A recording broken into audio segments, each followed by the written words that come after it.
ತಮ್ಮೆಲ್ಲರಿಗೂ ಶರಣು ಶರಣಾರ್ಥಿಗಳು.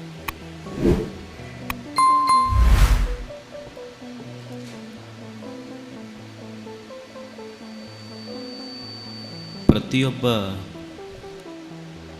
ಜೀವಿಯ ಬಯಕೆ ಏನಿರ್ತದೆ? ಎಲ್ಲರೂ ಜೀವನದಲ್ಲಿ ಏನನ್ನು ಬಯಸ್ತಾರೆ? ಎಲ್ಲರೂ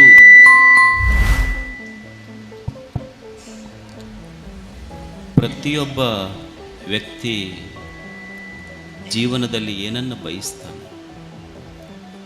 ಯಾವುದರಿಂದ ಒಬ್ಬ ವ್ಯಕ್ತಿಯ ಬದುಕು ಪರಿಪೂರ್ಣ ಆಗ್ತದೆ? ಏನು ಇರದೇ ಇದ್ದರೆ ಒಬ್ಬ ವ್ಯಕ್ತಿಯ ಬದುಕು ಅಪೂರ್ಣ ಆಗ್ತದೆ. ಏನು ಮನುಷ್ಯನ ಬದುಕಿನ ಬೆಲೆಯನ್ನು ಹೆಚ್ಚಿಸ್ತದೆ? ನೀವು ನೋಡಿ, ಒಂದು ಮನೆ ಕಟ್ಟಿಸ್ತೀರ, ಆ ಮನೆಗೆ ಒಂದು 50 ಲಕ್ಷ ರೂಪಾಯಿ ಖರ್ಚು ಮಾಡಿ ಮನೆ ಕಟ್ಟಿಸ್ತೀರ. 50 ಲಕ್ಷ ರೂಪಾಯಿ ಖರ್ಚು ಮಾಡಿ ಮನೆ ಕಟ್ಟಿಸಿ ಒಂದು 50 ಲಕ್ಷ ರೂಪಾಯಿಯ ಕಿಮ್ಮತ್ತಿನ ಸಾಮಾನುಗಳನ್ನು ತರ್ತೀರಿ. ನೀವು ಅಮೇರಿಕದ ಡೈನಿಂಗ್ ಟೇಬಲ್ ತರ್ತೀರಿ, ಜರ್ಮನಿ ಎಲೆಕ್ಟ್ರಿಕಲ್ ಸಾಮಾನು ತರ್ತೀರಿ, ಚೈನಾ ವಾಲ್ ತರ್ತೀರಿ, ಟೈಲ್ಗಳನ್ನು ತರ್ತೀರಿ.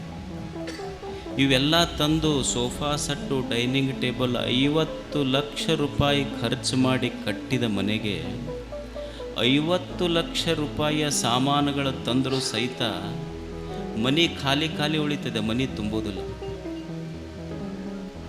50 ಲಕ್ಷ ರೂಪಾಯಿ ಖರ್ಚು ಮಾಡಿ ಕಟ್ಟಿದ ಮನೆಗೆ 50 ಲಕ್ಷ ರೂಪಾಯಿ ಖರ್ಚು ಮಾಡಿ ತಂದ ಸಾಮಾನು ಮನೆ ತುಂಬೋದಿಲ್ಲ. ಆ ಮನೆ ತುಂಬಬೇಕಾದ್ರೆ ಏನೂ ಮಾಡಬೇಕಾಗಿಲ್ಲ, ಸುಮ್ಮನೆ 1 ರೂಪಾಯಿ ಕೊಟ್ಟು ತಂದ ಮಣ್ಣಿನ ಪಣತಿಯ ದೀಪ ಹಚ್ಚರಿ ಬೆಳಕು ಮನೆ ತುಂಬುತ್ತದೆ ಹೊರತು ವಸ್ತುಗಳು ಮನೆ. ವ್ಯಕ್ತಿಯ ಜೀವನ ತುಂಬೋದು ಸಂಪತ್ತಿನಿಂದ ಜೀವನ ತುಂಬೋದಿಲ್ಲ, ಸಂತೋಷದಿಂದ ಬದುಕು ತುಂಬುತ್ತದೆ. ಜೀವನದಲ್ಲಿ ಸಂಪತ್ತು ಮುಖ್ಯ ಅಲ್ಲ, ಸಂತೋಷ ಮುಖ್ಯ ಅಷ್ಟೆ. ನಾವೆಲ್ಲರೂ ಸಂತೋಷವಾಗಿರಬೇಕು. ನಾವೆಲ್ಲರ ಬಯಕೆ ಏನು ಅಂದರೆ ನಾವು ಸಂತೋಷವಾಗಿರಬೇಕು. ನಮ್ಮ ಜೀವನದಲ್ಲಿ ನಾವು ಗೆಲುವನ್ನು ಸಾಧಿಸಬೇಕು. ಗೆಲುವಿನ ಬಯಕೆ ಎಲ್ಲರದಿದೆ. ನಾವೆಲ್ಲ ಗುಡಿ ಗುಂಡಾರಗಳಿಗೆ ಹೋಗ್ತೀವಿ. ದೇವರ ಹತ್ರ ಹೋಗಿ ನಾವು ನನಗೆ ಸೋಲಾಗಲಿ ದುಃಖ ಆಗಲಿ ಅಂತ ಕಾಯಿ ಓಡಿಸ್ತೀವಿ? ಇಲ್ಲ. ದೇವರ ಹತ್ರ ಹೋಗಿ ಬೇಡಿಕೊಳ್ಳುವುದು, ಭಗವಂತನೇ ನನ್ನ ಜೀವನದಲ್ಲಿ ಗೆಲುವಾಗಲಿ. ಇವತ್ತು ನೀವು ಸೆಮಿನಾರ್ಗಳನ್ನು ಕಂಡಕ್ಟ್ ಮಾಡ್ತೀರಿ, ಎದಕ್ಕೆ? ಹೌ ಟು ವಿನ್, ಹೇಗೆ ಗೆಲುವನ್ನು ಸಾಧಿಸಬೇಕು. ಅದು ವ್ಯಾಪಾರವಿರಲಿ, ಉದ್ಯೋಗವೇ ಇರಲಿ, ಗೆಲುವನ್ನು ಸಾಧಿಸಬೇಕಲ್ಲ ಜೀವನದಲ್ಲಿ. ನೀವು ಮನೆ ಶಾಂತಿ ಮಾಡಿಸ್ತೀರಿ, ಜ್ಯೋತಿಷಿಗಳ ಹತ್ರ ಹೋಗ್ತೀರಿ, ಎದಕ್ಕೆ ಹೋಗ್ತೀರಾ? ಹೇಗೆ ಮಾಡಿದ್ರೆ ಜೀವನದಲ್ಲಿ ಗೆಲುವನ್ನು ಸಾಧಿಸಬಲ್ಲೆ? ಅಂದರೆ ಜೀವನದಲ್ಲಿ ಎಲ್ಲರ ಬಯಕೆ ಏನು ಅಂದ್ರೆ ನಾನು ಸಂತೋಷವಾಗಿರಬೇಕು, ನಾನು ಜೀವನದಲ್ಲಿ ಗೆಲುವನ್ನು ಸಾಧಿಸಬೇಕು, ನನ್ನದು ಗೆಲುವಿನ ಜೀವನವಾಗಬೇಕೆ ಹೊರತು ಸೋಲಿನ ಜೀವನ ಆಗಬಾರದು. ಇದು ಎಲ್ಲರ ಬಯಕೆ. ಇದು ಎಷ್ಟೇ ಕಷ್ಟಗಳು ಬರಲಿ, ನೋವುಗಳು ಇರಲಿ, ನಿರಾಶೆಗಳು ಇರಲಿ, ಅವುಗಳ ಮಧ್ಯದಲ್ಲಿ ಬದುಕಬೇಕಲ್ಲ. ಒಂದು ಗುಬ್ಬಿ ಇರ್ತದೆ. ನೀವು ನೋಡಿ, ಈ ಹೊಲದಾಗ ಹೋಗಿ ಜ್ವಾಳದ ದಂಟಿನ ಮೇಲೆ ಕುಂತಂದ್ರೆ ಅವ ಡಬ್ಬಿ ಬಡ್ದು ಅದನ್ನು ಎಬ್ಬಿಸಿ ಕಳಿಸ್ತಾನೆ. ಆ ಕಡೆ ಹೊಲದಾಗ ಹೋಗಿ ಕುಂತಂದ್ರೆ ಅವ ಡಬ್ಬಿ ಬಡ್ದು ಎಬ್ಬಿಸಿ ಕಳಿಸ್ತಾನೆ. ಅದಕ್ಕೆ ಏನು ನಮ್ಮಂಗೇನು ರೇಷನ್ ಕಾರ್ಡ್ ಐತೆ, ಅದಕ್ಕೆ ಯಾರೂ ಕೊಟ್ಟಿಲ್ಲ ಅಂದ್ರೆ ಏನು ರೇಷನ್ ಕಾರ್ಡ್ ಕೊಡ್ತೈತಪ್ಪ ಸರ್ಕಾರ, ಒಂದು 5 ರೂಪಾಯಿ ಕೆಜಿ ಅಕ್ಕಿರ ಕೊಡ್ತೈತಿ, 1 ರೂಪಾಯಿ ಕೆಜಿ ಅಕ್ಕಿ. ಈ ಹೊಲದಾಗ ಕುಂತ್ರ ಅವ್ರು ಎಬ್ಬಿಸ್ತಾರ, ಆ ಹೊಲದಾಗ ಕುಂತವರು ಎಬ್ಬಿಸ್ತಾರ. ಅದಕ್ಕೇನು ರೇಷನ್ ಕಾರ್ಡ್ ಇಲ್ಲ, ಲೈಫ್ ಇನ್ಶೂರೆನ್ಸ್ ಇಲ್ಲ, ಏನೂ ಇಲ್ಲ, ಆದರೂ ಬದುಕ್ತೈತಲ್ಲ. ಅದು ರೆಕ್ಕೆಗಳ ಮೇಲೆ ಭರವಸೆಯ ಬದುಕನ್ನು ಕಟ್ತೈತೆ. ಒಂದು ಗುಬ್ಬಿ ಅಷ್ಟೇ. ಅದೇನು ಸಾಲಿಗೆ ಹೋಗಿಲ್ಲ, ಯಾವ ಸೆಮಿನಾರಿಗೆ ಅಟೆಂಡ್ ಆಗಿಲ್ಲ, ಇದು ಭರವಸೆಯ ಬದುಕು. ಎಷ್ಟು ಜನ ಕಣ್ಣಿಲ್ಲಾರ್ದವರು ನಮ್ಮ ಜೀವನನ ಮುಗಿತಪ್ಪ, ಇನ್ನೇನು ಜೀವನ, ನಮಗೆ ಕಣ್ಣಿಲ್ಲ ಅಂದ್ರೆ ಮುಗಿದು ಹೋತಲ್ಲ ಜೀವನ ಅಂತ ಎಷ್ಟು ಜನ ಭಿಕ್ಷುಕರಾಗಿಲ್ಲ ಹೇಳಿ? ನಮಗೆ ಕಣ್ಣ ಇಲ್ಲಾಂದ್ರೆ ಜೀವನನ ಮುಗಿತಿಲ್ಲ ಅಂತ ತಿಳ್ಕೊಂಡು ಎಷ್ಟು ಜನ ಈ ಭೂಮಿಯ ಮೇಲೆ ಭಿಕ್ಷುಕರಾಗ್ಯಾರ. ಆದರೆ ನಮ್ಮ ಮಧ್ಯದಲ್ಲಿ ಒಬ್ಬ ವ್ಯಕ್ತಿ ಇದ್ದ, ಅವನಿಗೆ ಕಣ್ಣೇ ಇರಲಿಲ್ಲ. ನನಗೆ ಕಣ್ಣಿರದಿದ್ರೆ ಏನಾಯ್ತು? ಕಣ್ಣಿರಲಾರ್ದವ್ರಿಗೆ ನಾನು ಕಣ್ಣಾಗಬೇಕಂದ ಪಂಚಾಕ್ಷರಿ ಗವಾಯಿಗಳಾಗಿದ್ದವು. ಇದು ಭರವಸೆಯ ಬದುಕಷ್ಟೆ. ಗೆಲುವೆನೆಂಬ ಭಾಷೆ ಭಕ್ತನದು. ಜಂಬೂ ದ್ವೀಪ ನವಖಂಡ ಪೃಥ್ವಿಯೊಳಗೆ ಕೇಳಿರಯ್ಯ ಎರಡಾಳಿನ ಭಾಷೆ. ಇಲ್ಲಿರುವ ಎರಡು ಭಾಷೆಗಳು ನಾವು ಹೇಳ್ತೀವಿ ಕನ್ನಡ, ಇಂಗ್ಲೀಷ್, ಹಿಂದಿ, ಫ್ರೆಂಚ್, 1000 ಭಾಷೆಗಳು ಸುಳ್ಳು, ಭಾಷೆಗಳೆಲ್ಲ ಸತ್ಯ. ಆದರೆ ಇರುವ ಎರಡು ಭಾಷೆಗಳೆಂದರೆ ಒಂದು ದೇವನ ಭಾಷೆ, ಇನ್ನೊಂದು ಭಕ್ತನ ಭಾಷೆ. ಈ ಭೂಮಿಯ ಮೇಲೆ ದೇವನ ಭಾಷೆ ಏನು ಅಂದ್ರೆ ನಿನಗೆ ಜನ್ಮ ಕೊಡಿಸಿನಿ ಈ ಭೂಮಿ ಮೇಲೆ ಅಂದ್ರೆ 1000 ಕಷ್ಟಗಳನ್ನು ಅದ್ರ ಜೊತೆಗೆ ಕೊಟ್ಟಿನಿ ಅನ್ನೋದು ದೇವನ ಭಾಷೆ. ಕೊಲುವೆನೆಂಬ ಭಾಷೆ ದೇವನದಾದರೆ ಗೆಲುವೆನೆಂಬ ಭಾಷೆ ಭಕ್ತನದು. ನೋಡ ಭಗವಂತನೇ, ನೀನು 1000 ಕಷ್ಟಗಳನ್ನು ನನಗೆ ಕೊಡು.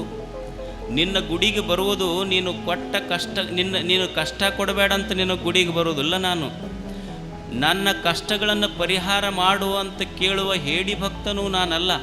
ನಿನ್ನ ಗುಡಿಗೆ ಎದಕ್ಕೆ ಬರ್ತೀನಿ ಅಂದ್ರೆ ಕಷ್ಟ ಕೊಡಬೇಡ ಅಂತ ಕೇಳಲಿಕ್ಕೆ ಬರುವುದಿಲ್ಲ.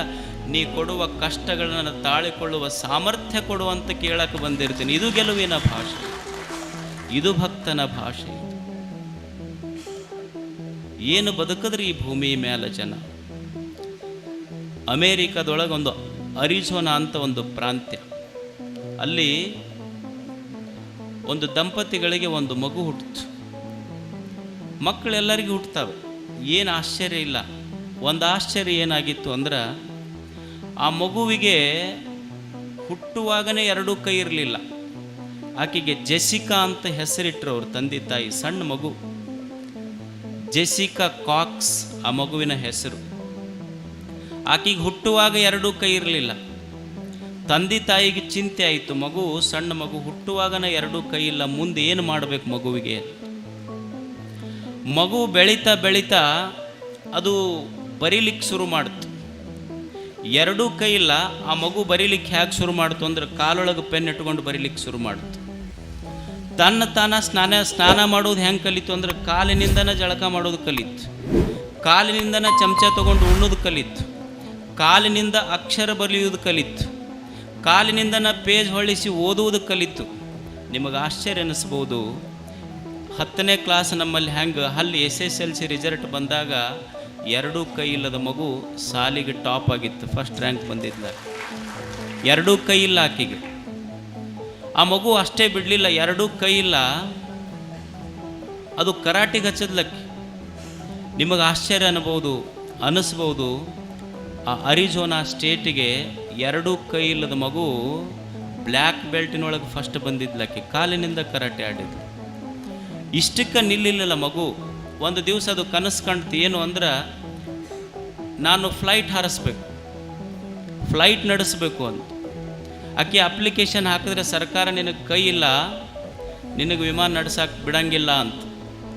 ಆಮೇಲೆ ಕೋರ್ಟಿಗೆ ಹೋಗಿ ಪರ್ಮಿಷನ್ ತಗೊಂಡು, ಆಶ್ಚರ್ಯ ಅನ್ನಿಸ್ಬೋದು, 2 ಕೈ ಇಲ್ಲದೆ ವಿಮಾನ ನಡೆಸಿದ ವಿಶ್ವದ ಮೊದಲ ಮಹಿಳೆ ಜೆಸಿಕಾ ಕಾಕ್ಸ್ ಆಗಿದ್ದು. ಇದು ಸಾಹಸಿಗರ ಭಾಷೆ ನೋಡಿ. ಆಕೆ ನಮ್ಮ ಹಾಗೆ ಏನು ಕೈ ಇಲ್ಲ ಅಂದ ಕೂಡಲೇ ಹೋಗಿ ಹೋಮ ಮಾಡಿಸ್ಲಿಲ್ಲ, ಶಾಂತಿ ಮಾಡಿಸ್ಲಿಲ್ಲ, ಜ್ಯೋತಿಷ್ಯ ಕೇಳಲಿಲ್ಲ. ಆಕೆ ಅಂಗೈಯೊಳಗಿನ ರೇಖೆಯನ್ನು ನಂಬಲಿಲ್ಲ, ಮುಂಗೈಯೊಳಗಿನ ಬಲವನ್ನು ನಂಬಿ ಬದುಕಿದ್ಲು. ಇದು ಸಾಹಸಿಗನ ಭಾಷೆ. ನಮಗೆ ಒಂದು ಸ್ವಲ್ಪ ಕನ್ಯಾ ಸಿಗಲಿಲ್ಲ ಅಂದ್ರೆ ಹೋದಿವೆ ಗುಡಿಗೆ, ದೇವರ ಏನು ಮಾಡೋದಪ್ಪ, ಕನ್ಯಾನೇ ಸಿಗುವಲ್ಲ ನಮಗೆ. ನಮ್ಮ ಸಾಹಸದ ಭಾಷೆ ಹೋಗಿ ಅದು ಹನುಮನ್ ದೇವ್ರ ಗುಡಿಗೆ ಹೋಗಿ ನೋಡಪ್ಪ ಕನ್ಯಾ ಸಿಗುವಲ್ದು, ಏನಾರ ಮಾಡು. ಅವ ಹನುಮನ್ ದೇವ್ರಂದ ಮೊದಲು ಕೆಳಗಿಳಿ ಅಂದ. ಈ ಲಗ್ನ ಆದವ್ರು ಜಗಳ ಬಿಡ್ಸಕ್ಕೆ ಹೋಗಿ ನಂದ ಲಗ್ನ ಆಗಿಲ್ಲ ಇನ್ನೂ, ನಿನಗೆಲ್ಲಿ ಕನ್ಯಾ ಹುಡುಕಿ ಕೊಡ್ಲ. ಒಬ್ಬ ಕೈ ಇಲ್ಲದ ಮಗುವಿನ ಸಾಹಸದ ಭಾಷೆ ಎಂಥದ್ದು, ನಮ್ಮ ಸೋಲಿನ ಭಾಷೆ ಯಾವ ಕಡೆ. ಅದಕ್ಕೆ ಭೂಮಿಯ ಮೇಲೆ ಮನುಷ್ಯ ಬದುಕಬೇಕಾದ್ರೆ ಸಾಹಸದ ಭಾಷೆ ಇರಬೇಕು, ಗೆಲುವಿನ ಭಾಷೆ ಇರಬೇಕು. ಅದು ಜೀವನವನ್ನು ಕಟ್ಟುತ್ತದೆ. ಗೆಲುವಿನ ಭಾಷೆ ಎಷ್ಟು ಅದ್ಭುತ ಜೀವನದಲ್ಲಿ. ಸಾವಿನ ಸಂದರ್ಭದಲ್ಲಿಯೂ ಸಹಿತ ಉತ್ಸಾಹ ಬಿಡದ ಬದುಕೆಂಥದ್ದು. ನಮಗೆ ಸ್ವಾತಂತ್ರ್ಯ ಬಂದಿದ್ದು ಹೀಗೆ ಬಂದಿದೆ ಏನು ಇಲ್ಲ. ಸಾವಿರ ಜನ, ಸಾವಿರ ಮಕ್ಕಳು ಇದಕ್ಕಾಗಿ ಪ್ರಾಣ ಕೊಟ್ಟರು. ಒಂದು ಘಟನೆ ನಡೀತು 1947ಕ್ಕಿಂತ ಮುಂಚೆ. ಬ್ರಿಟಿಷರ ಕಚೇರಿಯ ಮೇಲೆ ಯಾರೂ ಭಾರತದ ಧ್ವಜವನ್ನು ಹಾರಿಸಬಾರ್ದಾಗಿತ್ತಾಗ. ಇವತ್ತು ನೀವು ಘರ್ ಘರ್ ಮೇ ತಿರಂಗ, ನೀವು ಎಲ್ಲಿ ಬೇಕಾದರೂ ಹಾರಿಸ್ಬೋದು, ಎಷ್ಟು ಸ್ವಾತಂತ್ರ್ಯ. ಆದರೆ 1947ಕ್ಕಿಂತ ಮುಂಚೆ ತ್ರಿವರ್ಣ ಧ್ವಜವನ್ನು ಎಲ್ಲಿ ಹಾರಿಸ್ತಿರಲಿಲ್ಲ. ಒಂದು 6-7ನೇ ಕ್ಲಾಸ್ ಓದುವ ಹುಡುಗ ಬ್ರಿಟಿಷರ ಕಚೇರಿಯ ಮೇಲೆ ಹೋಗಿ ತ್ರಿವರ್ಣ ಧ್ವಜವನ್ನು ಹಾರಿಸ್ದ. ಹುಡುಗರು, ಆ ಬ್ರಿಟಿಷರು 6-7 ವರ್ಷದ ಹುಡುಗನಿಗೆ ಗುಂಡು ಹಾಕಿದ್ರು. ಆ ಹುಡುಗನ ಆಸ್ಪತ್ರೆಗೆ ಕರ್ಕೊಂಬಂದರು. ಆಸ್ಪತ್ರೆಗೆ ಕರ್ಕೊಂಡು ಬಂದ ಮೇಲೆ ಆ ಹುಡುಗನಿಗೆ ಪ್ರಜ್ಞೆ ತಪ್ಪಿತು. ಪ್ರಜ್ಞೆ ಬಂದ ಮೇಲೆ ಆ ಹುಡುಗ ಕೇಳ್ತಾನೆ, ನಾ ಎಲ್ಲಿ ಬಂದೀನಿ? ಇಲ್ಲ, ನೀ ಆಸ್ಪತ್ರೆಯೊಳಗೆ ಬಂದಿ. ಯಾಕೆ ನಿನಗೆ ಆಸ್ಪತ್ರೆಗೆ ಯಾಕೆ ಕರ್ಕೊಂಬಂದ್ರೆ ನನಗಂತ ಕೇಳ್ತಾನೆ ಹುಡುಗ. ಆವಾಗ ಡಾಕ್ಟ್ರ್ ಹೇಳಿದ್ರು, ಇಲ್ಲ, ನಿನಗೆ ಬ್ರಿಟಿಷರ ಕಚೇರಿಯ ಮೇಲೆ ತ್ರಿವರ್ಣ ಧ್ವಜ ಹಾರಿಸುವಾಗ ಬ್ರಿಟಿಷರು ಗುಂಡು ಹಾಕಿದ್ರು, ನಿನಗೆ ಪ್ರಜ್ಞೆ ತಪ್ಪಿತ್ತು, ಅದಕ್ಕೆ ಆಸ್ಪತ್ರೆಗೆ ಕರ್ಕೊಂಬಂದಿವಿ. ಆ ಹುಡುಗ ಕೇಳ್ತಾನೆ, ಬ್ರಿಟಿಷರ್ ಹಾರಿಸಿದ ಗುಂಡು ಏನು ನನ್ನ ಎದೆಯಾಗಿಂದ ಹೋಗೈತೆ, ಏನು ಬೆನ್ನಾಗಿಂದ ಬಂದೈತಿ? ನಾವು ಆಗಿದ್ರೆ ಯಪ್ಪ ದೇವರ ಉಳಿಸ್ದೆಪ್ಪ ನಮ್ಮನ್ನಂತಿದ್ದೆ. ಆ ಹುಡುಗ ಡಾಕ್ಟ್ರಿಗೆ ಕೇಳ್ತೇನೆ, ವೈದ್ಯರಿಗೆ, ಬ್ರಿಟಿಷರ ಹಾರಿಸಿದ ಗುಂಡು ನನ್ನ ಎದೆಯಾಗಿಂದ ಬಂದೈತೋ ಅಥವಾ ಬೆನ್ನಾಗಿಂದ ಬಂದೈತೋ? ಅವಾಗ ವೈದ್ಯರು ಕೇಳ್ತಾರೆ, ಅಲ್ಲ, ಅವರು ಬೆನ್ನಾಗರ ಬಂದಿರಲಿ, ಎದೆಯಾಗ್ಯಾರ ಬಂದು ಹೋಗಿರಲಿ, ಪ್ರಶ್ನೆ ಏನೈತೆ ಅದ್ರಾಗ, ಸಮಸ್ಯೆ ಏನೀಗ? ಅವಾಗ ಆ ಹುಡುಗ ಹೇಳ್ತಾನೆ, ಇಲ್ಲ, ನೀವು ಹೇಳಬೇಕು ನನಗೆ. ಯಾಕಂದ್ರೆ ಬ್ರಿಟಿಷರ ಹಾರಿಸಿದ ಗುಂಡು ನನ್ನ ಬೆನ್ನೊಳಗಿಂದ ಹೋಗಿತ್ತು ಅಂದ್ರೆ ನನ್ನ ದೇಶದ ಜನರಿಗೆ ತಪ್ಪು ಸಂದೇಶ ಹೋಗ್ತೈತಿ. ಏನು ಅಂದ್ರೆ, ಈ ಹುಡುಗ ಬ್ರಿಟಿಷರ ಗುಂಡಿಗೆ ಹೆದರಿ ಓಡುವಾಗ ಅವರು ಗುಂಡು ಹಾಕ್ಯಾರ ಅಂತ ತಪ್ಪು ಸಂದೇಶ ನನ್ನ ದೇಶದ ಜನರಿಗೆ ಹೋಗಬಾರ್ದು. ಅಕಸ್ಮಾತ್ ನನ್ನ ಎದೆಯೊಳಗಿಂದ ಗುಂಡು ಹೋಗಿತ್ತು ಅಂದ್ರೆ ಸಂತೋಷದಿಂದ ಪ್ರಾಣ ಬಿಡ್ತೀನಿ. ಏನು ಅಂದ್ರೆ, ಈ ಹುಡುಗ ಅವರ ಗುಂಡಿಗೆ ಎದೆ ಕೊಟ್ಟು ಸಾವನ್ನಪ್ಪಿದ ಅನ್ನುವಂಥ ಸಂದೇಶ ನನ್ನ ದೇಶದ ಜನರಿಗೆ ಹೋಗ್ತೈತಲ್ಲ, ಸಂತೋಷದ ಪ್ರಾಣ ಬಿಡ್ತೀನಿ. ಸಾವಿನಂಚಿನಲ್ಲಿಯೂ ಸಹಿತ ಗೆಲುವಿನ ಭಾಷೆ. ಇದು ಬದುಕನ್ನು ಕಟ್ಟುತ್ತದೆ.